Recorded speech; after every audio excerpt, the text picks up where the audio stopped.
নাই, আরো তো কত কিছু আল্লাহ বানায় রাখছে।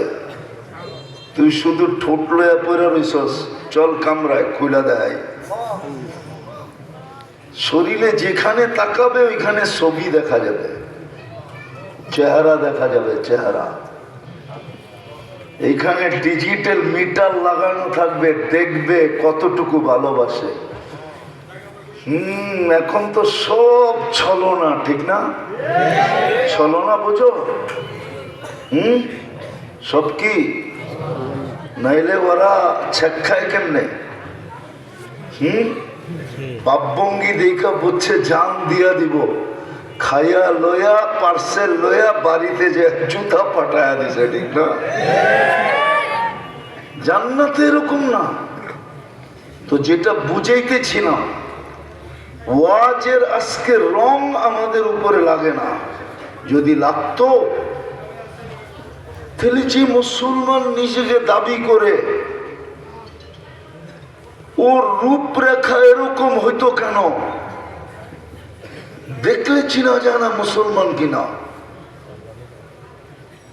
ইসলামের কোনো রঙই নেই, ভালো মতে বোঝেন। কিন্তু কোরআন এটাই বলে, ইসলামের জন্য আমি নির্বাচিত, আমার জন্য ইসলাম নির্বাচিত। কোরআন এটাই বলে, ইসলামের মিটার দিয়ে আমাকে মাপবে। নাইলে কেন বলতেন ওয়ালা তামুতুন্না ইল্লা ওয়া আনতুম মুসলিমুন? মুসলমান হিসাবে অস্তিত্ব দিছি, মুসলমান হিসাবে আসো। যদি আমাদের কাছে তুমি জান্নাত পাইতে চাও, ওই জান্নাত যা চাবে তা মিলবে। মা তাশতাহি আনফুসুকুম, যা চাবে তা মিলবে। যুবকরা ভাবতেছে ডান্সও মিলবে, ডান্স আছে জান্নাতে, নাচ আছে, নাচ। এই দুনিয়ার মতো পচা নাচ না, জান্নাতের নাচ তো জান্নাতের মতো নাচ। একদিকে নাচবে, একদিকে পুরা জান্নাতের সাথে নাচবে। সুবহানাল্লাহ। এক এক পায়ের জংকার থেকে 1,00,000 কালার বাহির হবে। সারা জান্নাত আলোকিত করে ফেলবে। লাতানাওয়ারাতিজ জান্নাতা কুল্লা, পুরো জান্নাত আলোতে আলোকিত হয়ে যাবে। সব জিজ্ঞেস করবে কি চলতেছে? খাদেমরা বলবো বাদশাহ নাচ দেখতেছে, নাচ। নাচ হবে দুনিয়ার মতো। 10 মিনিট, 2 মিনিট, 3 মিনিট, 5 মিনিট, 10 মিনিট। আর দুনিয়ার এটাকে নাচ বলে? হাত পাও বেকা করার নাম নাচ নাকি? আর কোমর হেলানের নাম নাচ নাকি?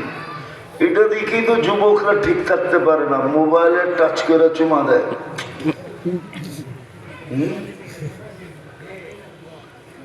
জান্নাতের নাচ টানা 40 বছর চলবে।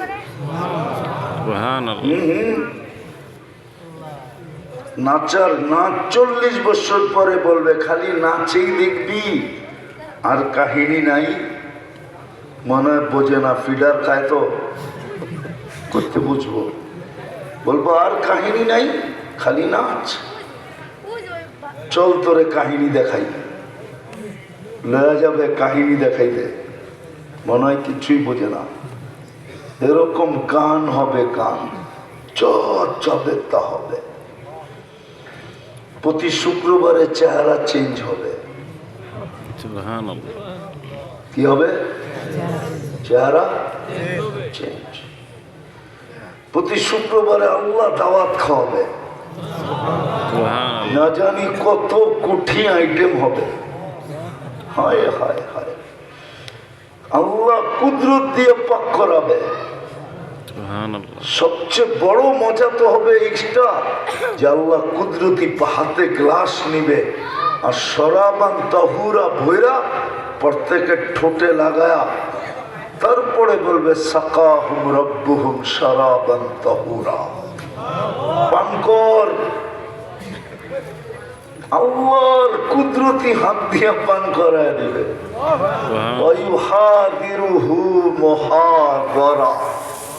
আল্লাহ কথা বলবে, কিরে দাওয়াত কিরম হইল, আইটেম গুলা ঠিক ছিল তো, কেমন মজা হইল, এক একটা জিনিস আল্লাহ জিজ্ঞাসা করবে প্রতি শুক্রবারে। কিন্তু আফসোস ইসলামের রং তো নাই। এই জন্যই তো আজকে মুসলমানের এই দুরবস্থা। শুধু চিৎকার দিতেছে মুসলমান, চতুর্দিকে শুধু চিৎকার আর চিৎকার, আর মিথ্যা প্রতিশ্রুতি, মিথ্যা মিথ্যা প্রতিশ্রুতি।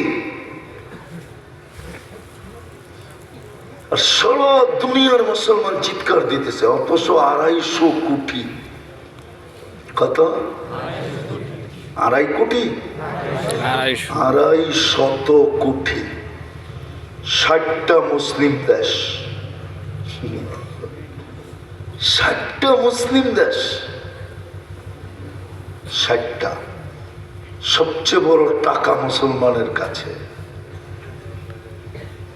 কুয়েতের টাকার চেয়ে বড় কোনো টাকা নেই।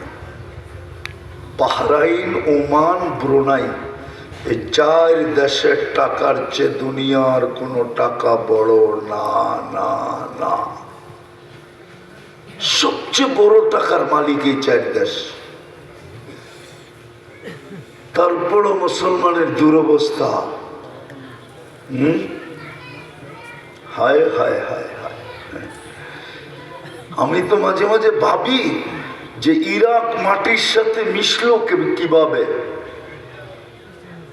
যারা পীরানে পীর বড় পীর আব্দুল কাদের জিলানীকে নিয়ে যত গান, যত কি নাচ, যত ছন্দ শুনলাম এই পর্যন্ত, পীরানে পীর তো ইরাকে ঘুমায় রয়েছে। ইরাক মাটির সাথে মিশলো কি করে? আবু হানিফা রহমতুল্লাহ আলাই তো ইরাকে ঘুমাইতেছে। ইমামে আজম, যাদের এত কেরামতি, ইরাক মাটির সাথে মিশলো কি করে? চলেন 2 জনরে বাদ দিলাম নিচের লেভেলে।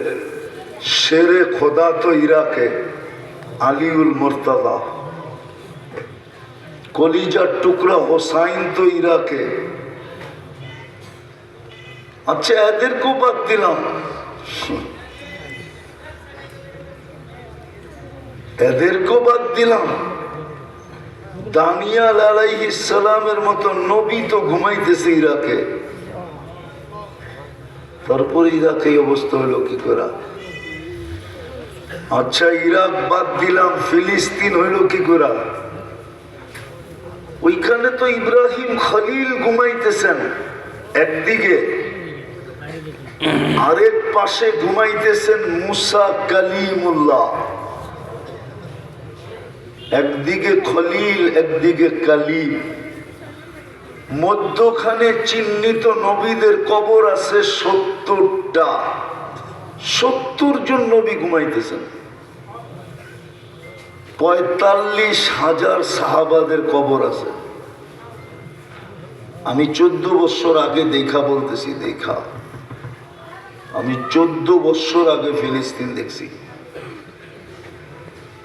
কিতাবে কি লেখা আছে এটা আমি জানি না, যে হুজুররা ভালো জানে।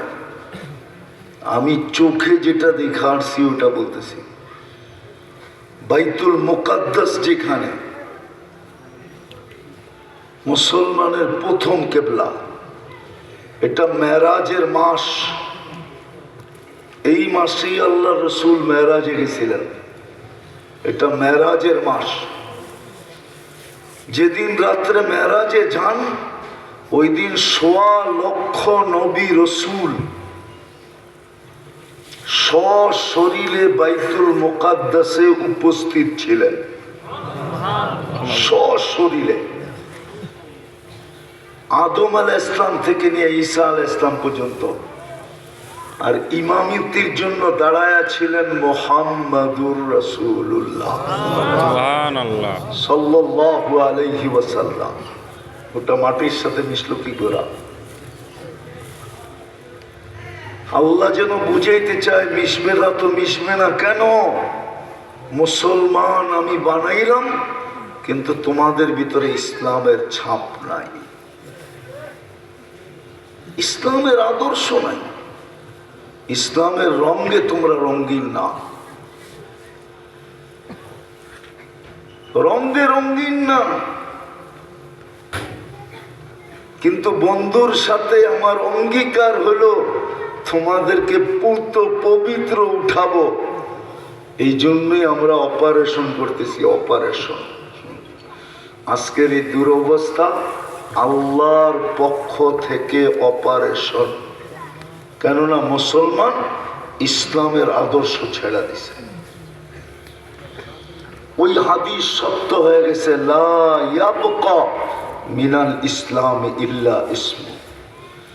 যেমন আমাদের ঢাকা শহরে নাম আছে, খাল নাই, দোলাই খাল, দোলাই নাম আছে কিন্তু আসলে খাল ছিল। আমি চোখে দেখছি খাল ছিল, আপনারা দেখেন না, আমি দেখছি দুই চোখে খাল ছিল। কিন্তু এখন কি আছে? নাম আছে। কি আছে? খাল। আমাদের শুধু নাম আছে, ইসলাম নাই। এই জন্যই তো পিটাইতেছেন। বলেন কালকে কি চেহারা দেখাবেন? যুবক বলো, যদি রাত্রে মৃত্যু হলো সকালে আল্লাহকে কি বলবে? কারণ আজকে সূর্য তো মুক্তাগাছা বলতে বলতে ডুবছে। লান আউদ ফি হায়াতিকা আবাদা। হতে পারে আমি আর কোনোদিন তোমার জীবনে উদিত হব না, তুমি আমাকে উদিত হইতে দেখবে না। মুক্তাগাছা একটা থানার কত বড়, এর চেয়ে বড় জায়গা আমার এই দুই চোখে দেখা আছে। এক রাত্রে মাটিতে মিশা গেছে। বেশি দিন দূরেও না, অল্প কয়েকদিন আগে প্রথম সুনামি যখন আসে, তো আমি ইন্দোনেশিয়ায় 3.5 মাস পরে গেছি। তখনও উদ্ধার অভিযান চলতেছিল। আমি ঢাকার থেকে আমার ফ্লাইট ছিল 8.5 ঘন্টা, যুগ জাকার্তা। আমি 350 কিলোমিটার দুই চোখে দেখছি, একটা বাড়িও দাঁড়ানো ছিল না, সব ধ্বংস স্তূপ ছিল। কিন্তু আল্লাহর কুদরত, একটা মসজিদও একটা সুতার দাগ ছিল না। সুবহানাল্লাহ। আজকে যেরকম মিডিয়ায় দিতেছে না ভয়ে, মিডিয়ায় ভয়ে দিতেছে না। যদি পুরো দেশ মুসলমান হয়ে যায়, লস এঞ্জেলিসে যে আগুন গেল 10 দিন, 200 কিলোমিটার যে পুরা, হলিউড বিলাস বিলাস বহুল বাড়ি সব পুরা ধ্বংস স্তূপ হয়ে গেছে। আমি চিনি, আমি ওইখানে 7 বার গেছি, 7 বার এই পর্যন্ত লস এঞ্জেলিসে। আমি ওই এলাকা চিনি, সব পুরা গেছে বটে, কিন্তু একটা মসজিদ এখনো কিচ্ছু হয় নাই। কিন্তু এটা মিডিয়ালারা দিবে না। যদি দিল, আর সব দলে দলে যদি ইসলাম গ্রহণ করা শুরু করলো কুদরত দেখা, এই জন্য মিডিয়া দিবে না, দেয় নাই। বলে আপনি জানলেন কোত্থেকে? আমাকে ফোন করে বলছে যে হুজুর ওই এলাকা পুরা ছাই হয়ে গেছে, ওই মসজিদ যেটা আপনি আসছিলেন ওই মসজিদটা কিচ্ছু হয় নাই। সুবহানাল্লাহ। আজকে সূর্য বলতে বলতে ডুবছে। আমি দ্বিতীয় জায়গায় চলে আসি। একটু ভাবেন কালকে এই চেহারাটা কি করে দেখাবেন? দ্বিতীয় উম্মতে মুহাম্মদী বানাইলেন, বড় করলেন। কিয়ামতের দিন কোন 80 বৎসরের বৃদ্ধকে যদি আল্লাহ বলে যে তোর আমল নামাটা শূন্য কেন, তুই 80 বৎসর দৌড়ায়ও যদি একটা রাত্র নিয়ে আসতি, তাইলেও তো ওটার ভিতরে 83 বৎসর 4 মাস ছিল। আমি 80 থেকে 80 বাদ দেওয়ার পরেও তো তুই 3 বৎসর 4 মাসের পাওনা আমার কাছে থাকতি। তুই 80 বৎসর তোর আমল নামা শূন্য কেন? এক রাত্র ধরলেই তো হইতো লাইলাতুল কদর। কত বড় ভাগ্য আপনার, কত বড় ভাগ্য। আরেকটা দেখাবো, 1.25 লক্ষ উম্মত পাইল কি পাইল না আমি জানি না, আল্লাহর কাছে মাপ চাইতে চাইতে চাইতে চাইতে চাইতে চোখের পানি ঝরাইতে ঝরাইতে জীবন কাটায় দিল। মাপ করলো কি করলো না আমি জানি না, কিন্তু এই উম্মতের কত বড় ভাগ্য, এখন ডাকতেছে, ডাইকা ডাইকা মাপ করতেছে, ডাইকা ডাইকা ডাকতেছে, এখন আয় মাপ করে দেব। হালমি মুস্তাগফির ফাগফির আলা, বুখারীর রিওয়ায়াত। এই জন্যই তো আদম আলাইহিস সালাম বলেন উম্মতে মুহাম্মাদীর সাথে আল্লাহর এরকম দোস্তি, এরকম ভালোবাসা, এরকম প্রেম, এরকম প্রীতি, এরকম পীড়িত। আমি একটা ভুল করলাম, 350 বছর কাদাইলেন, আর উম্মতে মুহাম্মাদীকে রাত্রে ডাইকা ডাইকা গুনাহ মাফ করে দিতেছেন। সুবহানাল্লাহ। বলেন ওই নবীর আদর্শ কতটুকু? যুবক বলো না তোমার ভিতরে কতটুকু ওই নবীর আদর্শ, কতটুকু তোমার ভিতরে ওই নবীর আদর্শ বলো। পায়ে হাত রাখি তোমাদের, একটু ভাবো কতটুকু। আমি জানি না এই মাদ্রাসা গাওরা পর্যন্ত আছে কিনা, কিন্তু হ্যাঁ হ্যাঁ মুক্তাগাছায় দাওরা পর্যন্ত মাদ্রাসা আছে, আছে না? না নাই আছে না? নিয়ে আসেন, বুখারী শরীফ খুলে দেখায় দিই। কবরের মেইন প্রশ্ন তো একটা, ইমাম বুখারী বলে, ইমাম মুসলিম বলে। কবরের আসল প্রশ্ন কয়টা? ইমাম বুখারী রহমতুল্লাহ আলাইহি বলে, ইমাম মুসলিম রহমতুল্লাহ আলাইহি বলে। আমি বলতেছি না, নাইলে উনি কিতাবুল জানায়েজে কেন লিখবেন? সর্বপ্রথম যেই প্রশ্ন, সবচেয়ে গুরুত্বপূর্ণ যেই প্রশ্ন, মৌলিক প্রশ্ন, আসল প্রশ্ন, মা কুনতা তাকুলু ফি হাযার রাজুলি মুহাম্মাদিন। কিতাবুল জানায়েজে আছে। সর্বপ্রথম তো জিজ্ঞেস করবে, এত বড় ভাগ্য খুলে দিলাম বন্ধুর উম্মত বানায়া, বল ওই রসুলের আদর্শে কতটুকু আদর্শবান ছিলাম। দ্বিতীয় আরেকটা কারণে হয়তো প্রথম প্রশ্ন এটা, মেইন প্রশ্ন এটা, যেই রসুল, যেই বন্ধু আরশে আল্লাহ আমি কথা বলার জন্য, বন্ধু আমাকে দেখবে, আমি বন্ধুকে দেখব, বন্ধু কথা বলবে আমি শুনবো, আমি বলবো বন্ধু শুনবে। জানি না হুজুররা মানবে কি মানবে না। আমার তো মনে হয় মেরাজ এই জন্য হয়েছে যে জিবরিল আলাইহিস সালাম আল্লাহর রসুলের কাছে আসতেন, কখনো হাঁটুতে হাত রাখতেন, কখনো হাঁটুতে হাঁটু মিলায়া কথা বলতেন। আল্লাহ মনে হয় এটা সইতে পারে নাই, বলছে জিবরিল তুমি আমার বন্ধুর সাথে যা হাঁটুতে হাত রাইখা কথা বলো, হাঁটুতে হাঁটু মিলায়া কথা বলো, এটা আর চলতে দিব না। আমি বন্ধুকে ডাইকা নিয়ে আসব, তোমাকে আউট করে দিব, বন্ধুকে পাশে বসাবো, আমি শুনবো বন্ধু, আমি বলবো বন্ধু শুনবে, বন্ধু বলবে তুমি শুন, আমি শুনবো, বন্ধু বলবে আমি শুনবো, আমি বলবো বন্ধু শুনবে, তুমি আউট।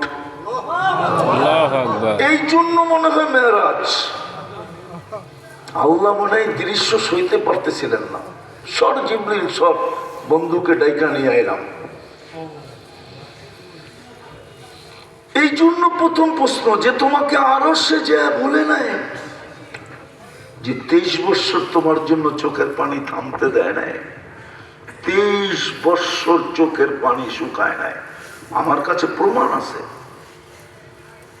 জিবরিল মিকাইল জিজ্ঞাসা করছে মা জালা আরাকা তাবকি, যখনই দেখি কাঁদেন কেন? যে দুনিয়ার থেকে যাওয়ার সময় চোখে পানি, জিবরিল জিজ্ঞাসা করতেছে আতাবকি ওয়া আনতা ইলা রফিকিল আলা, এখনো কাঁদেন? আল্লাহর সান্নিধ্যে চলে যাবেন। বসে উম্মতের জন্য কান্না, ফামান লিবাদি লি উম্মতি, আমার পরে উম্মতকে কে দেখা রাখবে?